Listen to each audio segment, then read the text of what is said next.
గత 10 రోజులుగా అశోక్ గారు రాష్ట్ర ప్రభుత్వం తక్షణమే నిరుద్యోగ భర్తీలకు సంబంధించి నోటిఫికేషన్ ఇవ్వాలని చెప్పేసి ఆమరణ నిరాహార దీక్ష కొనసాగిస్తున్నారు.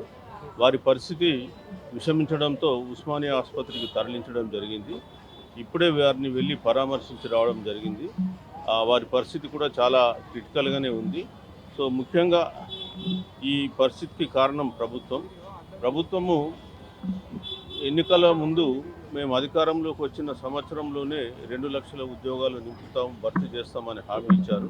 బట్ పాత నోటిఫికేషన్లే వాళ్ళు కొన్ని ఫిలప్ చేసి ఇప్పటి వరకు కొత్తగా వాళ్ళు నోటిఫికేషన్స్ ఇచ్చిందేం లేదు, పెద్దగా నింపింది కూడా ఏం లేదు. మరి నోటిఫికేషన్ ఇవ్వాలని చెప్పేసి వారు నిరుద్యోగుల తరఫున పోరాటం చేస్తూ ఉన్నారు. సో మరి ప్రజలు కూడా ఈరోజు వారి ఆరోగ్యం పట్ల ఆందోళన చెందుతున్నారు.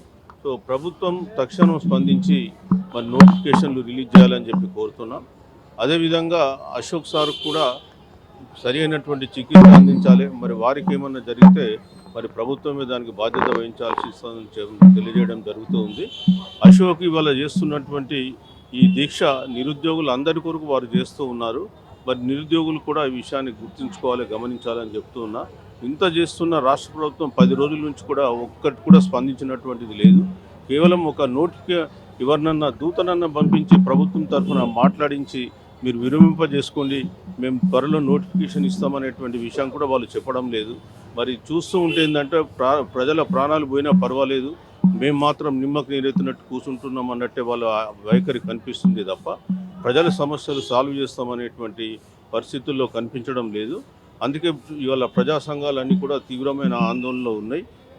వారి ఆరోగ్యానికి ఏం జరిగినా కానీ ప్రభుత్వమే బాధ్యత వహించాలని చెప్పేసి మేము ఈ సందర్భంగా స్పష్టంగా తెలియజేస్తాం. మీతో మాట్లాడినప్పుడు దీక్ష విరమించండి అని అడిగే ప్రయత్నం మీరు ఏమైనా చేశారా? సో మేము అడిగినాం, దీక్ష మీరు విరమించుకోండి, ఎందుకంటే మీ ప్రాణం మీదకి వస్తున్నటువంటి పరిస్థితుల్లో మీరు ఇంకా కంటిన్యూ చేయడం కరెక్ట్ కాదు అని చెప్పాము. సరే, దానిపైన ఆయన కొంత ఆలోచనలో పడ్డారు. బట్ వీ కాంట్ ఎష్యూర్ ఏం జరుగుతుందో, ఆయన ఒకవేళ నిర్ణయం తీసుకుంటాడా లేదనేది ఆయనకే వారిని బదిలేస్తాను తప్ప మనం బలవంతంగా వారిని విరమింపజేయలేం. చూద్దాం, 2-3 రోజులలో ఆయన నుంచి ఏమైనా స్పందన వస్తుందేమో. ఇక్కడ స్టూడెంట్స్ అందరూ పెద్ద ఎత్తున పోరాటాలు చేస్తూ ఉన్నారు ఉద్యోగాలు కావాలి అని చెప్పేసి. కానీ ఇక్కడ ప్రభుత్వాలు ఏం చెప్తున్నారంటే వీళ్ళందరూ ఇతర పార్టీలు రెచ్చగొడితే మాత్రం రెచ్చిపోతారు, నిజమైన నిరుద్యోగులు అందరూ చదువుకుంటున్నారు, వీళ్ళ రోడ్లపై ఎక్కే వాళ్ళందరూ పార్టీలు బలోపేతం చేస్తున్నారు, ఇటువంటి మాటలు మాట్లాడేది. ఇప్పుడు ప్రభుత్వాలకు చేయాలని చిత్తశుద్ధి ఉంటే ఆటోమేటిక్గా నోటిఫికేషన్ ఇస్తారు. ఆ పార్టీ వాడు రెచ్చగొడుతున్నాడు, ఈ పార్టీ వాళ్ళు రెచ్చగొడుతున్నారు అంటే అవన్నీ అసంబద్ధం. ఇక్కడ వాస్తవంగా మీరు ఏం హామీ ఇచ్చారు ఎన్నికల ముందు? అధికారంలోకి వచ్చి వాళ్ళు దాదాపు 2 నెలలు కంప్లీట్గా వస్తుంది. మీరు ఏం రిక్రూట్ చేశారు, ఎన్ని రిక్రూట్ చేశారు? మరి అట్లాంటప్పుడు ప్రజలు ఆందోళన చెందుతారు. వాళ్ళు ఏ పార్టీ ఆ పార్టీ అని చెప్పి వీళ్ళని ఆ పార్టీ పరంగా చూసి నిజంగా నిరుద్యోగులకు అన్యాయం చేయడం అనేది కరెక్ట్ కాదు. తక్షణం మీరు ఎన్ని వేకెన్సీస్ ఫిలప్ చేయగలుగుతారో అన్ని వేకెన్సీస్ నోటిఫికేషన్ జారీ చేయాలి. మీరు ఎన్నికల ముందు ఏదైతే ఇచ్చిందో హామీ ఫుల్ఫిల్ చేయాలని చెప్పి కోరుతున్నాను.